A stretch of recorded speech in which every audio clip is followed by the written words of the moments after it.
where you feel, yeah. Where you know, where you touch, where you feel, yeah. Yeah, yeah, yeah. Can we talk about me and you? Can we talk about the truth? I wanna know, I wanna know. Can we talk about me and you? Can we talk about me and you? Can we talk about the truth? I wanna know, I wanna know. Can we talk about me and you?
I wanna know your dark side. I wanna know your secrets. I wanna be your lifeline. So I wait for you, wait for me. Wait for you, wait for me. Tell me you're more than just a highlight. Pretty pictures on the outside. I hate to stare at you through these lights. So I wait for you, wait for me. Wait for you, wait for me. Click and scroll, I can't let you go. They say I'm addicted to you. Click and scroll, I can't let you go. They say I'm addicted to you. Oh, oh, this ain't love, no, no. This ain't love, no, no. This is artificial. This ain't love, no, no. This ain't love, no, no. This is artificial.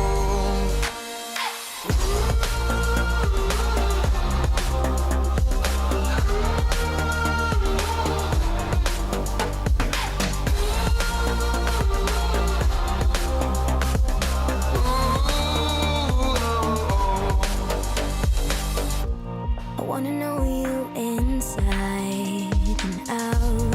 Wanna know what's behind the light. Wanna feel that real love from within. Let me in. I want real love, real hearts. You're just enough to get me through, get me through. 'Cause you're officially perfect for me. So wait for you, wait for you. Up all night thinking, passing the time, anxiously waiting. You're on my mind, losing and winning. You can't get it right. Hoping you see me for more than just nights. Up all night thinking, am I on your mind? Will you come meet me and change my life? This love could be deeper, just sinking. Will you love me? Clicking scroll, I can't let you go. They say I'm addicted to you. Addicted to you. Clicking scroll, I can't let you go. They say I'm addicted to you. Oh, oh. This ain't love, no, no. This ain't love, no, no. This is artificial. This ain't love, no, no. This ain't love, no, no. This is artificial.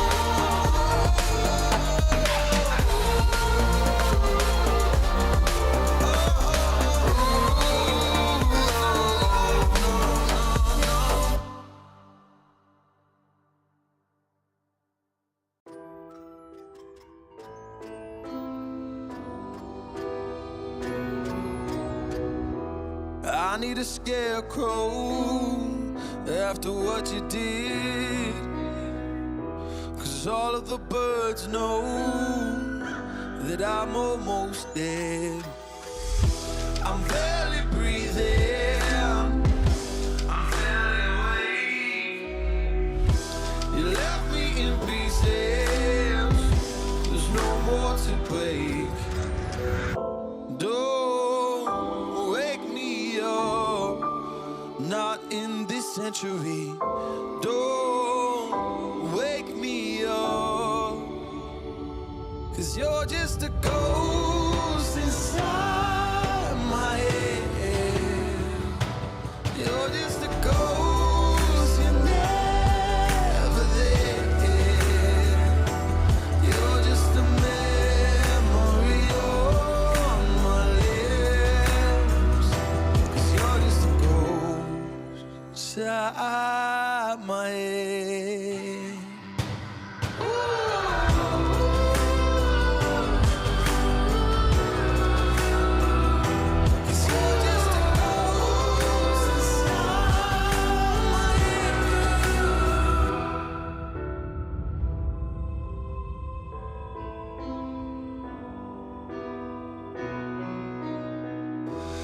I need an angel after what you did, 'cause you were the devil, you messed with my head. You lied to my mother, you lied to my friends.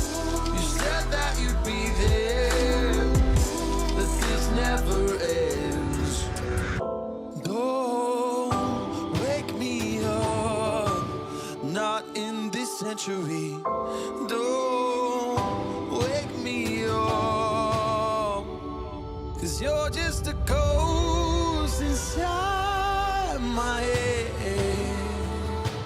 You're just a ghost, you're never there. You're just a memory on my lips, 'cause you're just a ghost inside my head.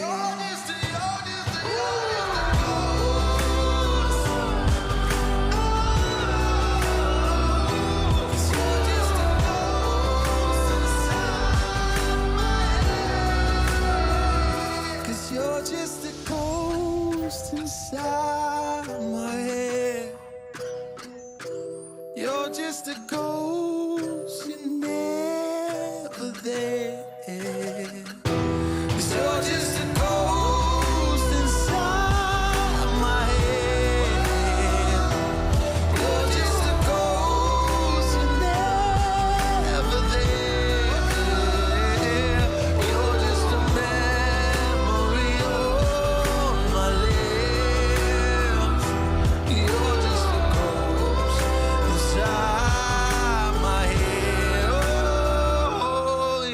a ghost inside my head.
Well, good morrow, friends, and welcome to the NECC. Welcome to week number 3. It's the end of the weekday, therefore it's Rocket League, and I am pleased to say that not just myself, Relic, is going to be joining you for a couple of matches, but for what I understand is the entirety of tonight, you are going to be indulged by the dulcet tones of Hail Monkey Man. Hail, thank you so much for being here.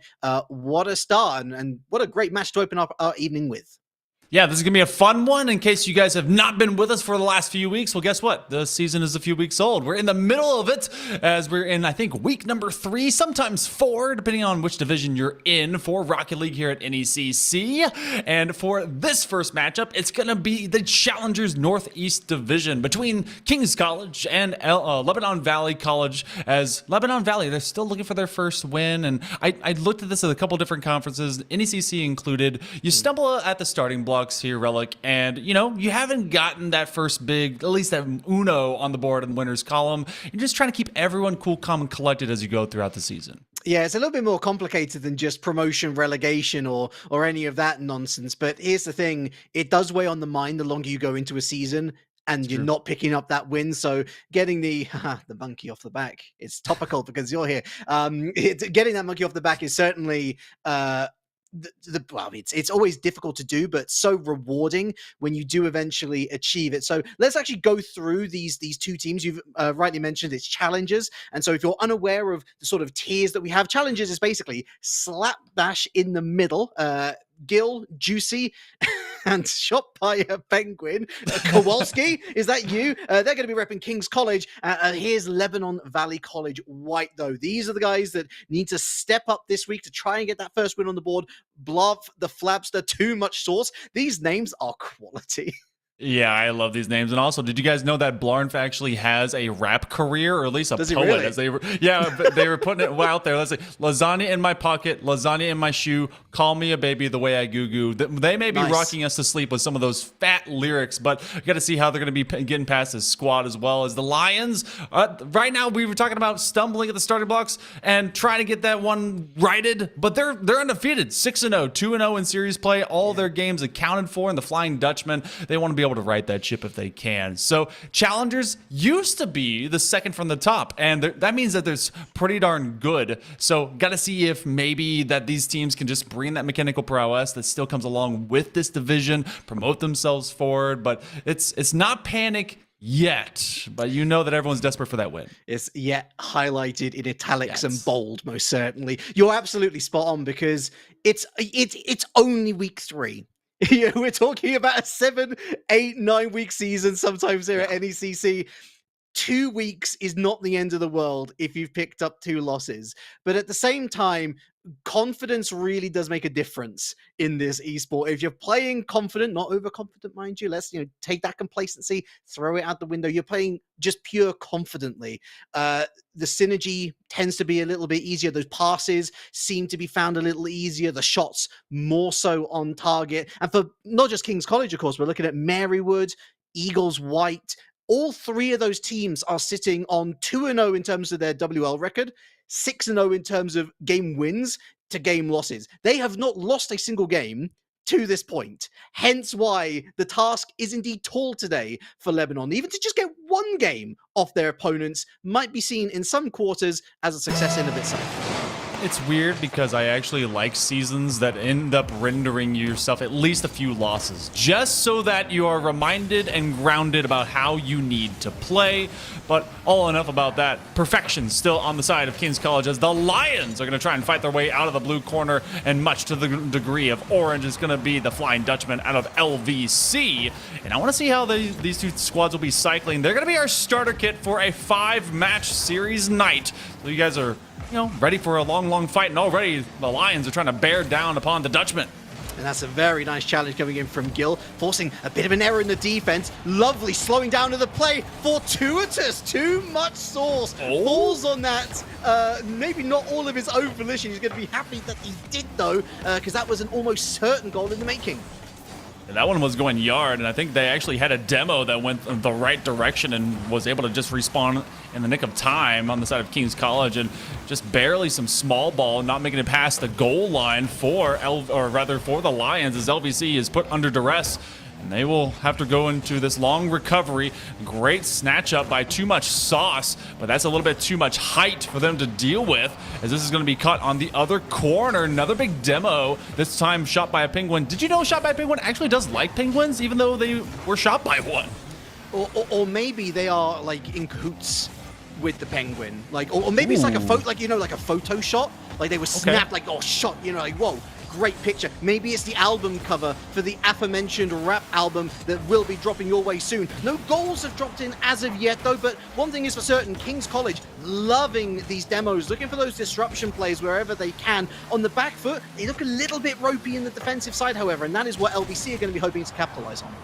Both teams really haven't been able to get any free looks, except for maybe one still that has Blarnf on the back line, as Juicy was looking for extra height as well as momentum and be able to rush down behind that ball. An awkward position by Blarnf, and this one is still a floating free ball. As free, though, as a quick double rotation from two defenders out of LVC, and yet from left to right and back again. We are constantly cycling for the Lions at the midway mark, and another shot on line and another big save. LVC have got the odd opportunity here and there. I'd argue they've had the best chances with, I mean, certainly when you contextualize how little chances they've had in the grand scheme of things. King's College, it's not just about the demo plays, it's about the pressure and the sustained sieges that they're enacting onto LVC White. Eventually, you imagine, surely the camel's back is going to break. A question of if, maybe when, who knows at this point, but at 2 minutes to still see this one at 0-0, Monkey Man, I think that is a huge boon for both defenses. It's going to be tough nuts to crack.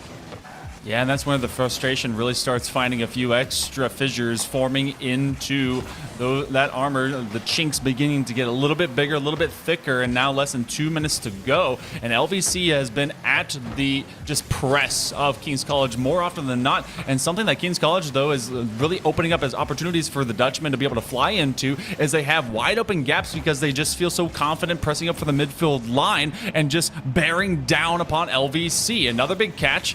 Nice scoop. Juicy really doesn't impress too much as they get Gill in the rotation, keeping it low, but a nice challenge here again. And we're at 90 seconds approaching, and still nothing's made it to the back of the net. We could be going to a 1-goal OT.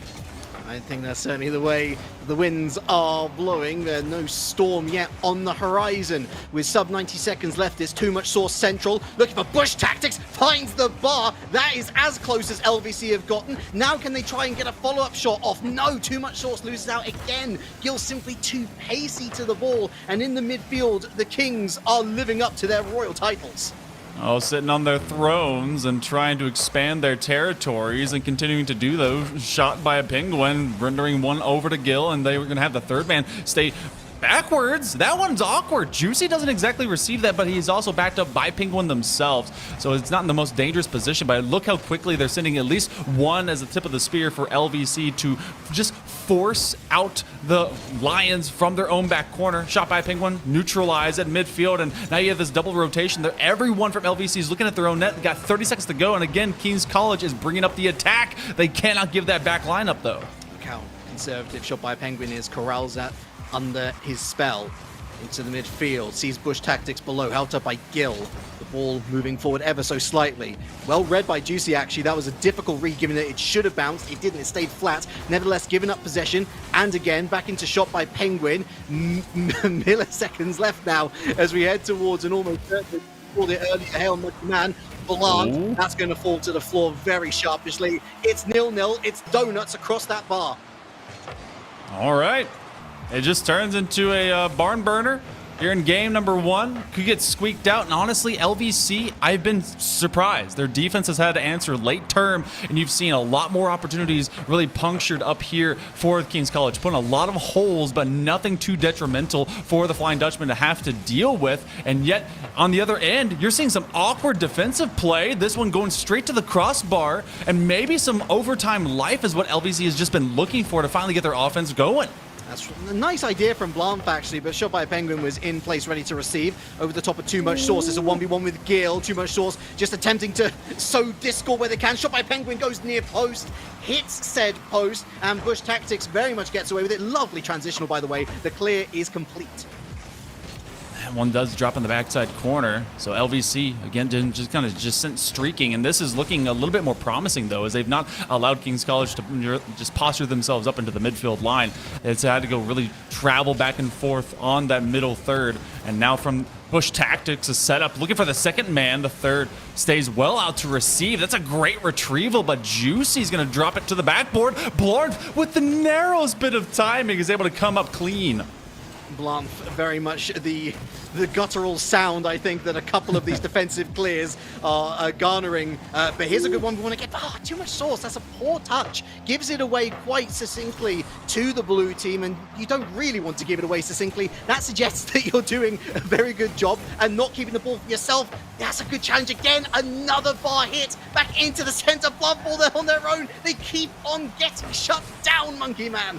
Yeah, Blarnf is about the same sound that's happening whenever I'm trying to be able to run in some of these posts, and I get shoved straight into them, just looking for a 50-50. Juicy from the back line, and this one's going to bounce over and away, and now becomes a lateral, a pre-flip. Bush Tactics. Oh, they can't make the next read. If they got to the outside of that, maybe, just maybe, but it's going to be Kings College that at least puts a man-on-man, and we're already 7 minutes into this first game, still without a score. A 2v1 Gil for the redirect, but it doesn't connect. Yeah, it's going to come down to a mistake, isn't it? Either that or a super high quality play. What great comms to try and sew that move together. Sadly for them, didn't quite pull off, but it's nice to see that creativity, that ingenuity, that boldness, especially when you're so deep into overtime. The pressure really does get to a lot of these players, so fantastic to see both teams going right for it straight from the off. This is just a play of scrimmage and continuously finding both these teams. Oh, what a wicked miss! But still, they weren't ready for it. Kings College has really respected what LVC's been able to take away from them. They've had a man to respond to each and every single shot and ultimately deny them, put them at a 0. Shot by Penguin, though, trying to take a next level shot, maybe just slow things down, and the off-pace offensive is starting to create some of these wrinkles that LVC is just not ready for. It becomes a man-on-man. They'll have at least one leaping up, and Gil is just a step behind. That's a great read from Too Much Sauce. Had to pre-read it off the backboard. Forces the blue team all the way back. Kings College resetting to square one.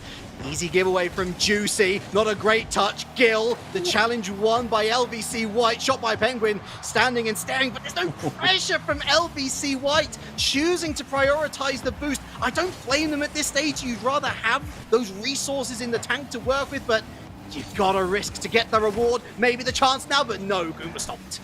Oh my goodness, that was actually the greatest just like underplay, because it looked like the man coming off the backside post was actually going to be the first one to get it. Instead, they just drop it to their teammate. A giveaway? Yes, it is! There's a shot on target. Gil will be able to fill the gap after Juicy basically just gave that one up. And then Kings College already in a counterattack the other way, but that gets snuffed out early. You've got to go 2 steps ahead of one another. The moment that you're on the same level, it's going to be too late. Kings College know this, LVC White know this, and to be, oh my goodness, to be fair, they're the ones that are ever so slightly creaking and crumbling. Couple of mistakes here and there. The worst was yet to come! An OG tragedy!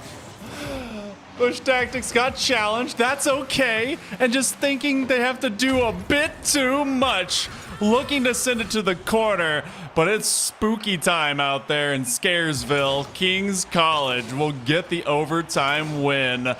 Oh, oopsie daisies being seeded all over the field, and that's going to be quite the crop coming up before game number 2. Yo, the 16 shots on target from Kings College, though. Wow. That's a really good day at the office. Like, dude, Lebanon Valley, though, getting 10 shots themselves. The opportunities were there, and it really did eventually burn down to who takes that one opportunity, who takes that game by the scruff of the neck, stands up and says, I'm going to be the reason why we win here. Unfortunately for Blanc, scored in the wrong net, but I liked so many of the fundamentals. It's just that final application in front of net. The one thing I'd say they were lacking, Monkey Man, the demos. We saw plenty of them from Kings College. I think one demo just to disrupt that defensive rotation of Kings College that was really solid right throughout those 8 minutes. I think we could be talking about a very different ball game.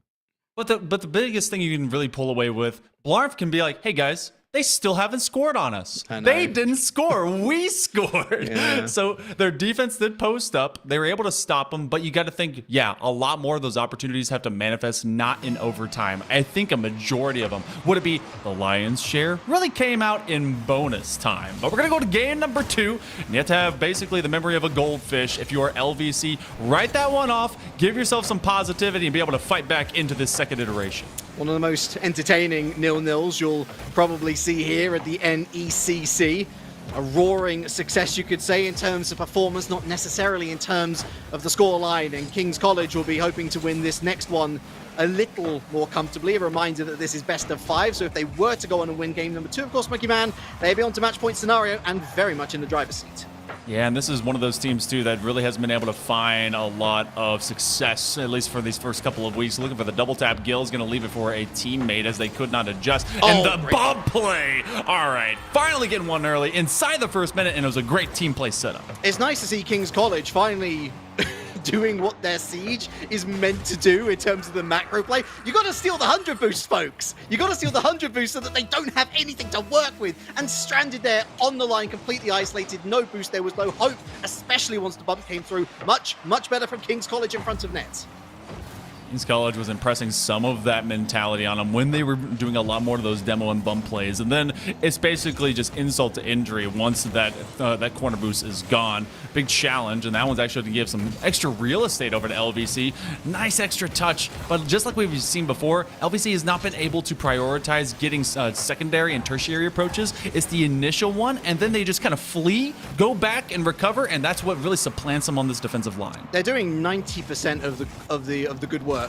And then they're just leaving that final 10%. It's like they know that they can get the A star, but they're just content with the A. Oh, that would have been S tier had Gill been able to find the angle way tighter than anybody should dare have to try and shoot from. But still, a good attempt nonetheless. You do have, I believe it is Bush Tactics as well as Penguin over in a Rule 1, so this becomes a 2v2, and no wonder we're getting some crossbar top backboard shots as well. That's going to be Gill, who's going to be full up, a great challenge, but into 2v2, you got to trust some of this extra spacing. Blarnf is going to come up a bit later, and acting less of this in a team play and more just about taking up territory, but it's a confusing rotation right now for King's College, but they're able to at least pick it up in the corner. Somebody help this kid! Like, Bob's just running around in front of net, saying, please, suck, I'm passing the ball. I'm leaving it for you to shoot. Why is nobody shooting? Especially in a 2v2. This should be your moment. Maybe it'll come here. It's a 1v1, and still Gill stands strong.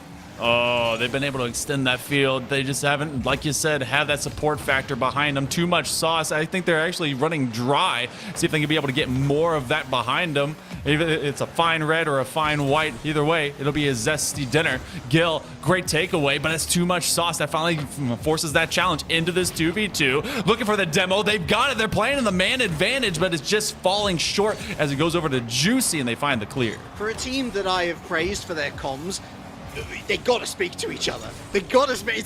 It is sending me crazy not making the call to say I'm going for the demo. Almost an OG of Juicy zone making there, saved by the post, you could say. And the Rule 1, it appears to have been broken. I think King's College, perhaps a little bit scared about how close LVC have come here, has that opportunity passed. The Lions maybe just downgrading into Pussycats, but we'll see if the final 100 seconds does make them king of the jungle all over again. They still have that 1-0 big challenge, and that's a freebie. Beautiful. They find that tiny error, and finally King's College gives up one. Well, if there's one thing to say about too much sauce, they like their eggs poached, don't they? Picking the pocket of the King's College midfield. Nobody at home to defend the resultant trickling ball for heading into the back of the net. That is a break of luck that LVC have been desperate for. Now they got to make hay whilst the sun is shining. Well, it's not exactly like it hasn't happened before. Double committing to be able to get that save. Blarnf will be the one with a primary touch, and they still put some extra shots on target. Juicy will stick around. That one doesn't hit ceiling, and thus they have to pull up a teammate instead. They'll be unable to field it. Blarnf Oh, even with one extra, Juicy's still there a little bit more rapidly, looking for the touchdown, and it's gonna go to corner. And though they send the third man, they can't find that connection. A minute to go, and it could be a minute to win it because it's OT could be right around the corner again as this one falls wide. How close do you want it? Both teams are suffering. It's a little less disjointed. Both teams starting to find those passes, and the defenses aren't quite catching up. They've been sort of playing at a bit of a slower rate with slower heartbeats, but those heartbeats are most certainly pounding now. If you're a King's College fan, the balls keep on hitting the backboard, but there's none on target. I know that they're called the Flying Dutchman, but those shots have got to go lower than the backboard. Trying for a big demo. Blarp saves the day because their defender was being bore down upon a nice angle shot. Gill puts it into the stripes. 10 seconds to go. Who could be in for another treat of an OT bonus time has been found once, maybe twice. Juicy will miss the connection. Gill with one extra possession, and they're actually going to have it hit the ground. No, it bounces upward. The try from distance, and it'll be shut down. And guess what? We're here again.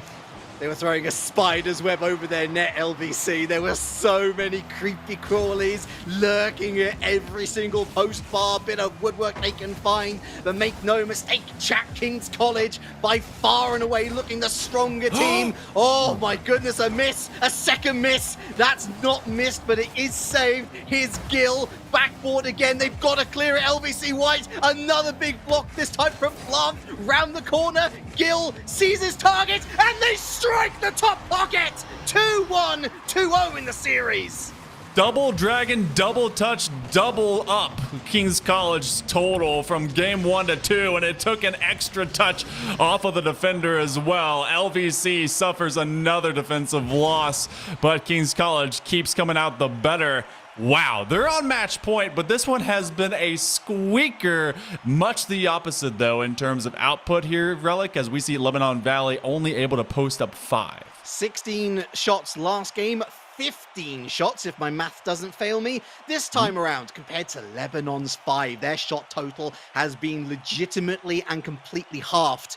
That's a worry. And I'm starting to see why this team has struggled to pick up wins this season. We've been saying it throughout, it's the entire narrative.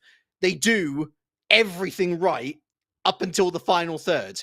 And then it's like they just get completely starstruck. They got to get over this hump. They've got to try and figure out a way to open up the defense. We saw a couple of demos here and there. Again, even if you're just demoing for fun, even if it's just throwing in that chaos theory value, it's better than what is happening right now, which is get there and, okay, job done. Turn around, grab more boost, defend. You're inviting the pressure.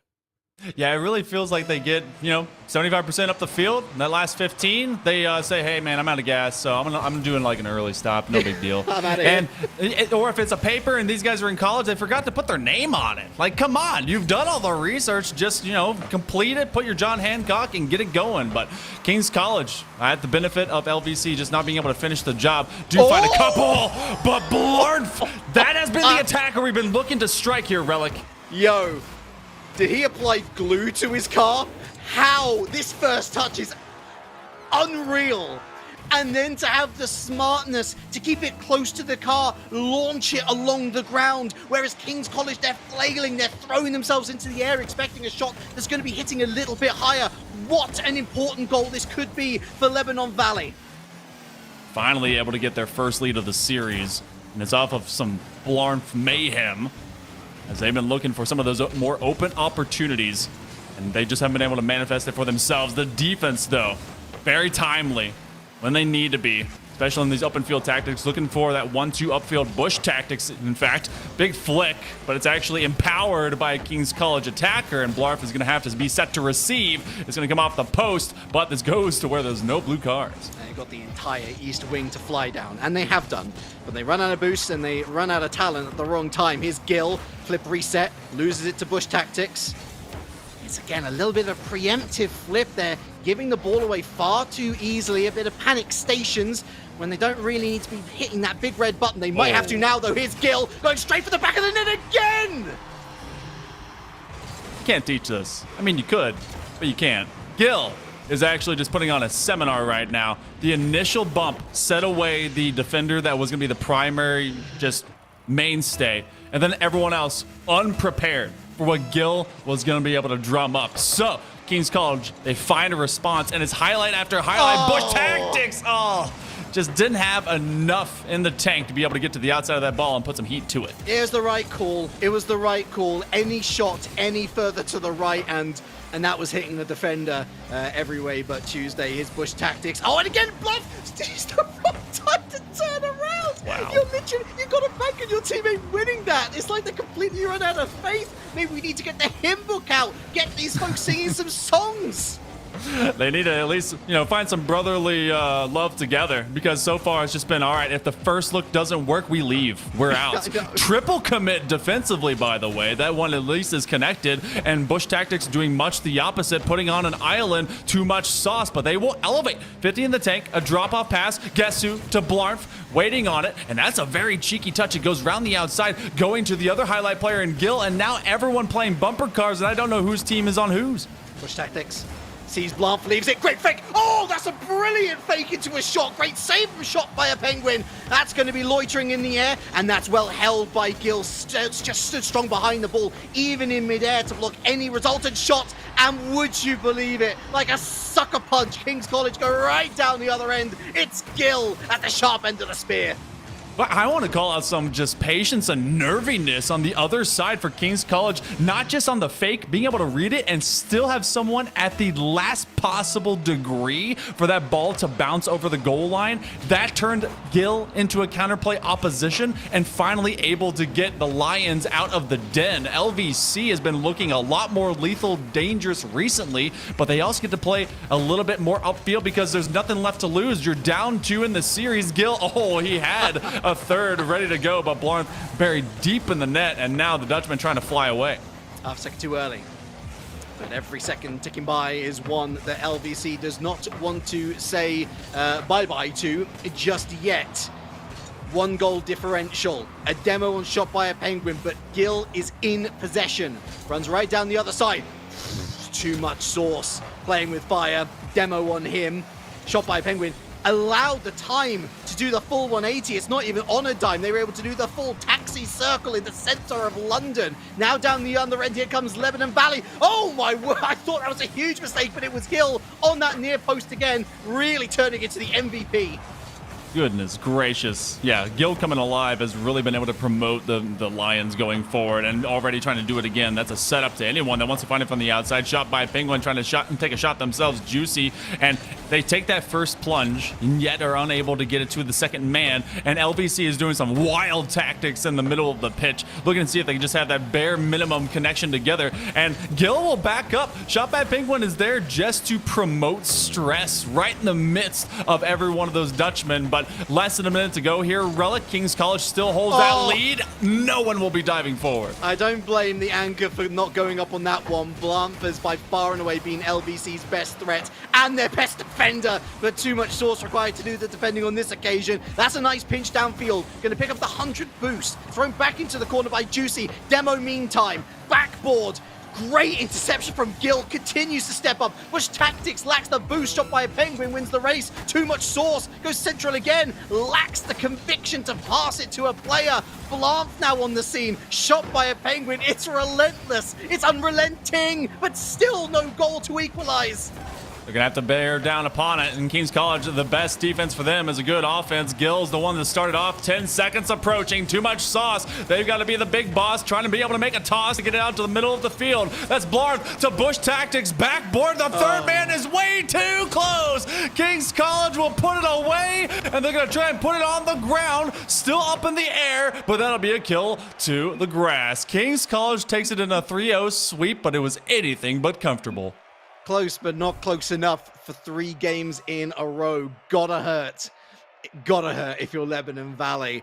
There are so many positive things that I can say about this team. And in flashes, you can see this team getting over the line and getting over that goal drought. But my goodness, even when they did go ahead, they weren't able to keep King's College down. And that's why we should be crediting them more than we should ever be discrediting Lebanon Valley. That was an That was the least 3-0 series of Rocket League that you will see in your lives, because Lebanon Valley at least deserved one out of it.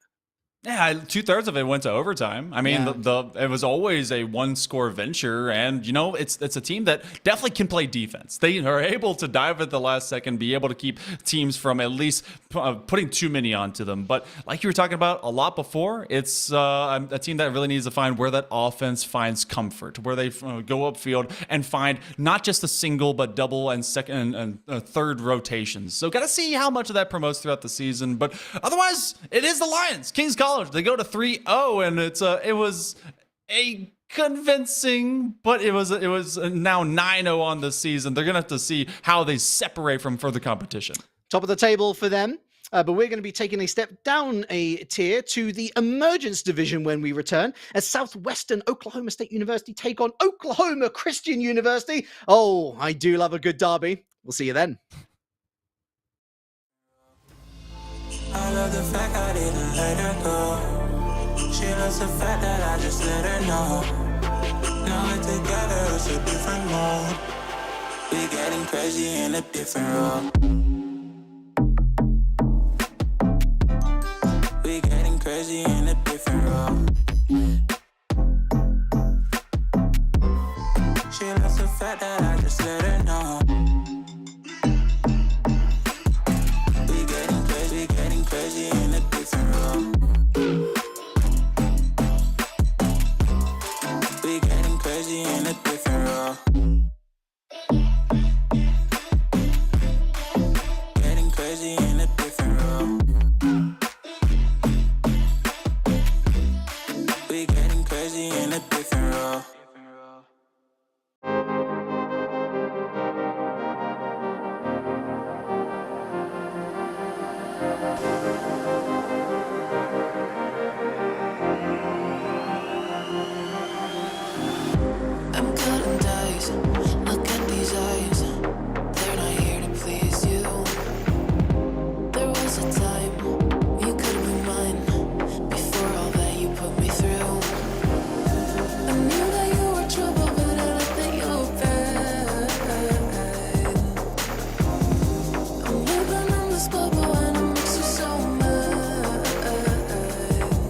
You can say hello, but I don't need you to like me. Don't need you to like me. Don't need you to like. You can watch me go, 'cause I don't need you to like me. Don't need you to like me. Don't need you to like. You can say hello, but I don't need you to like me. Don't need you to like me. Don't need you to like. You can watch me go, 'cause I don't need you to like me.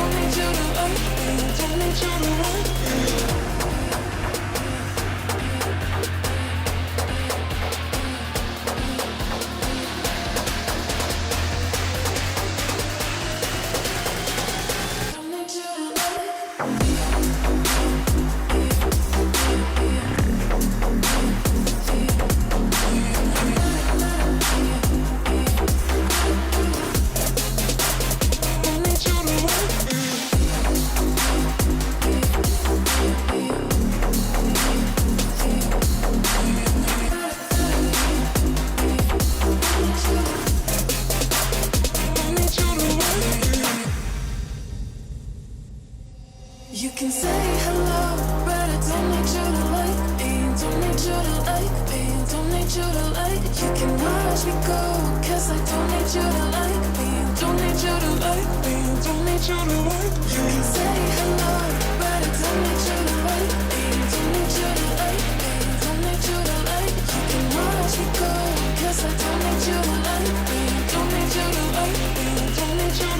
me.